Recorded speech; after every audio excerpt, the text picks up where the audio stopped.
खुलुमबाय लोगोफोर दिनै भिडिअखौ निमाहा हो साहा गुदुं गुदुं लोंनायजोंनो भिडिअखौ सावरायलांफानाय जागोन स' जोंहा सावरायनांगौ दिनै एजेन्डाया जोबोद इम्पर्टेन्ट CM दङ डिपुटि CM दङ MLA दङ MP सानै दङ आरोबाव बिराद गोख्रों मावथि गोरों गोरा सुबुंफोर दङ EMफोर दङ आसामनि CM मन्त्रि मल्लाफोरजों एलायन्सआव दङ दिल्लीआव दङ एलायन्स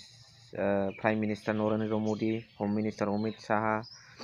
गासैजोंबो राजनाथ सिंह सारमोनजों triple engine alliance triple engine सरकार थियाराव UPPला अब्लाबो बिथांमोना एजेड गासिबो माबा मोनसे अनुस्थानखौ फोसाबनाय बा माबा मोनसे सरकारनिफ्राय लन लानानैबाबो वर्ल्ड बेंकफ्राव नाबार्ड बेंकफ्राव मडेल माबा मोनसे हस्पिटाल स्कुल कलेजेसफोरखौ मेरामति खालामनो हायाखै बा बानायनो हायाखै बा सोरजिनो हायाखै बा गुबुननि बबेबा फान्डनि गेजेरजों लाबोनो हायाखै नाथाय BPFआ बेखौ जेबो गैया फैसा गैया सरकार गैया कर कमिटियाव दं नो डाउट अब्लाबो बिथांमोना लाबोनानै देखायदों बिनि सोमोन्दै दिनैनि भिडिअ दामाखा उइथ प्रुफ सावरायगोन स' hello everyone once second welcome back to the channel दिनैनि गोदान भिडिअ नोंथां बयखौबो गोसो गोथारै फरायदों लोगोसे आसा खालामो इसोरनि अननायाव नोंथां बयबो मोजां स' जोंहा मोनसे खोथा नेरसोन बर' बारग' MCLA बयबो रायजो राजाफोरनि गेजेरावनो दा बावैसो गाब सोलायनानै थांनाय रुंगुलांनाय खाम्फा बरगयारि बिथां सारा बुंदोंमोन फैगौ बे फेब्रुवारि मासनिनो 16 तारिखसोआव लागालागि बे तारिखसोआव बिथाङाबो UPPLआव जगदान जानो थांगासिनो दं नालाय बावैसो थांग्रोमोना सासे दैदेनगिरियानो गाब सोलायनाय लोगो लोगोनो नंखाय बाथ्रा रायजोफोरनि गेजेराव बुंनोबो फावसैला दांना होबाय दा बिनि गोख्रों फिनजाथायखौ दा रायजो राजाफ्रा नुफिनबाय नेरसोन बर' मा बुंफिनदों आं थाङा BPFजों थागोन हायोबा नों फैफिन खोथाया बिनि सायाव मा सानो रायजो राजाफोर थारैनो UPPLआ रायजो राजाफोरखौ थगायनायाव एक नाम्बारमान नामा बे खोथाखौ साननानै लोगोसे जोंहा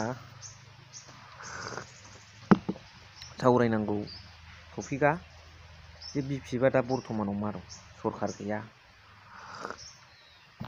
फैसा गैया कर कमिटियाव नो डाउट दङ MLA दङ रबिराम नार्जारी सार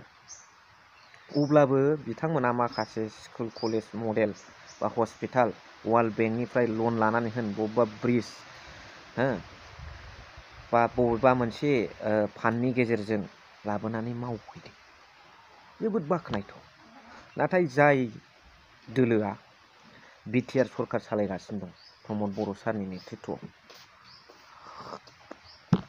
बिथांमोना मा जोबदों बिथांमोना CM डिपुटि CM EMफोर MCLAफोर MLAफोर MP सानै दङ ट्रिपल इन्जिन आसामावबो भारत सेन्ट्रेलावबो हेमन्त बिश्व शर्मा सार मास्टार माइन्ड नरेन्द्र मदि सार अमित शाह सारमोनजों दंजोबो अब्लाबो बिथांमोना जेबो बेबायदि मोनसे अनुस्थान इनस्टिटिउट इस्टाब्लिश खालामनाय बा लाबोनानै मावना होफैनाय जों नुवाखै राइज सकले आजिलुके तेनेकुवा धरनत खाम खास बिलाक UPPL कराथु आमी देखेबोले पोवा नाय मा सानो नोंथांमोना बेनि सायाव माब्रै जादों मा सोलिदों लाख थाखा कौटि थाखा बेखौ बहा बाहायदों बिथांमोना बहा इनभेस्ट खालामदों बेनि तदन्तआ मा जागोन रायजो राजाफोरनि फैसा रायजो राजाफोरखौ नायनो खांनो बानो हरनाय फैसा बे फैसाखौ बहाय बाहायदों रायजो राजाफोर दिनैनि समाव प्रश्न सोंनो सम सफैबाय दा बे खोथाखौ लानानैनो आरो मा मावदों बेखौ लानानैनो रबिराम नार्जारी MLA साहाबा BPFनि बिथाङा मा फोरमायदों बेखौ जोबजासिम खोनासंलांबानो जाबाय अब्ला नायलांदो भिडिअखौ। কচুগাঁও আমার পাব্লিক হাই স্কুল বর্তমান এইখন হাই স্কুলক আমি মডেল হাই স্কুল হিচাপে অসম চৰকাৰৰ পৰা স্বীকৃতি পাইছোঁ।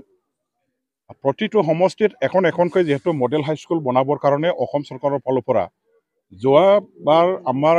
সৰ্বানন্দ সোণোৱাল ডাঙৰীয়াদেৱে যেতিয়া মুখ্যমন্ত্ৰী হিচাপে চৰকাৰখনক চলাইছিলে তেতিয়াই আমাক মানে এই মডেল হাই স্কুলবিলাকৰ কনচেপ্টটো লৈ আমাক এইখিনি হাইস্কুলটো দিয়া হৈছিলে আৰু এতিয়া কচুগাঁও পাব্লিক হাইস্কুলটো এটা কচুগাঁও মডেল হাইস্কুল বুলিও আমি ক'ব পাৰোঁ। গতিকে এই মডেল হাইস্কুলত আমাৰ ভাৰত চৰকাৰৰ যিটো পুঁজি আছে 3,54 লাখ টকা ইয়াৰ এটা আঁচনি তেওঁলোকে নতুন এটা বিল্ডিং নিৰ্মাণ কৰিবৰ কাৰণে চেংচন দিছে আৰু এই চেংচনৰ পইচা দিয়ে আজি আমি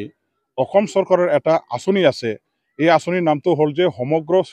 শিক্ষা অসম, সমগ্ৰ শিক্ষা অসম। এই সমগ্ৰ শিক্ষা অসমৰ আঁচনিৰ অধীনতে ভাৰত চৰকাৰৰ এই পুঁজিখন আজি মোকলাই কৰি দি ইহঁতে আমাক নতুন বিল্ডিংটো নিৰ্মাণ কৰিবৰ কাৰণে যিটো সুযোগ প্ৰদান কৰিছে এই বিল্ডিং নিৰ্মাণৰে আজি আমি ইয়াত আধাৰশিলা স্থাপন কৰাৰ এটা কাৰ্যসূচী লৈছোঁ। SMDCৰ প্ৰেচিডেণ্ট যেহেতু মই নিজেই আছোঁ এইখন হাইস্কুলৰ আৰু আমাৰ ইয়াত SMDCৰ মেম্বাৰ বহুকেইজন আছে আৰু লগতে মানে চাৰিওপিনে থকা যিসকল আমাৰ ছাত্ৰ ছাত্ৰীবিলাকৰ অভিভাৱক তেখেতসকলেও আজি উপস্থিত থাকি ছাত্ৰ ছাত্ৰীসকল একেলগে থাকি আমি আধাৰশিলা স্থাপনৰ যিটো পবিত্ৰ কাম আজি সম্পন্ন কৰিব পাৰিছোঁ। মই অসম চৰকাৰক ধন্যবাদ দিছোঁ যে পাব্লিক কচুগাঁও মডেল হাইস্কুলৰ নামত যিখিনি এমাউণ্টৰ আমাক ইয়াত আঁচনি দিলে মই নিশ্চয়কৈ এই টকাৰে ভাল এটা বিল্ডিং যিহেতু আমি বনাই ল'ব পাৰিম। আমাৰ যিটো স্কুলৰ বিল্ডিঙৰ অভাৱ আছিলে সেইখিনি বিল্ডিং আমি আজি সেইখিনি পোৱাৰ পিছত নিশ্চয় কমপ্লিটলি নহ'লেও মানে মেক্সিমাম পাৰ্চেণ্টটো নিশ্চয় আমি পূৰণ কৰি ল'ব পাৰিম। গতিকে এইখিনিতো আমাৰ কাৰণে যথেষ্ট লাভজনক হৈছে, আমি লাভৱান হৈছোঁ আৰু চৰকাৰক মই ধন্যবাদ জ্ঞাপন কৰিছোঁ। লাহে লাহেকৈ অসম চৰকাৰে যিটো এটা কনচেপ্ট লৈ কাম কৰি আছে নতুন শিক্ষা নীতিৰ অধীনত যে আমাৰ য'ত নেকি এনৰলমেণ্ট বেছি আছে এনৰলমেণ্ট বেছি থকা স্কুলবিলাকৰ মৰ্যাদা হায়াৰ ছেকেণ্ডাৰীলৈকে উন্নীতকৰণৰ কাৰণে যিটো ব্যৱস্থা চলি আছে ইতিমধ্যে মোৰ সমষ্টিত আমি আমাৰ গুৰুপেলা হাইস্কুল অলৰেডি আপগ্ৰেডেশ্যন কৰা হ'ল হায়াৰ ছেকেণ্ডাৰীত আৰু ভুমকা আমাৰ হাইস্কুল আছিলে আপগ্ৰেডেশ্যন কৰা হ'ল হায়াৰ ছেকেণ্ডাৰীত। গতিকে এই বছৰত আকৌ অসম চৰকাৰৰ ফালৰ পৰা যদি লোৱাৰ ব্যৱস্থা কৰা হয় মোৰ ফালৰ পৰা মই কচুগাঁও হাইস্কুলখন হায়াৰ ছেকেণ্ডাৰীলৈ আপগ্ৰেডেশ্যন কৰিব লাগে বুলি ৰেকমেণ্ডেশ্যনটো মই দি দিম আৰু ইয়াৰ লগতে ভালেখিনি স্কুল আছে মোৰ সমষ্টিত এইবিলাকৰ কাৰণেও মই লাগি যাম। গতিকে আশা ৰাখিছোঁ যে আজি বিল্ডিংটো নিৰ্মাণ কৰি লোৱাৰ পাছত আমাৰ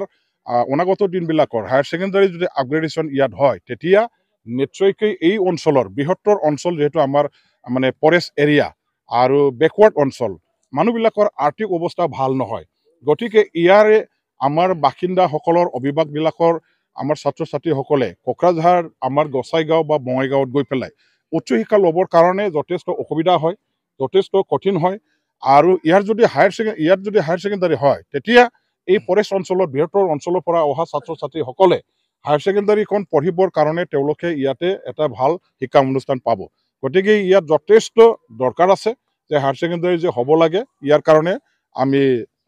জোৰদাৰভাৱে কাম কৰিম। মই আশা ৰাখিছোঁ অসম চৰকাৰে নিশ্চয় সেইখিনি গ্ৰেণ্ট কৰিব।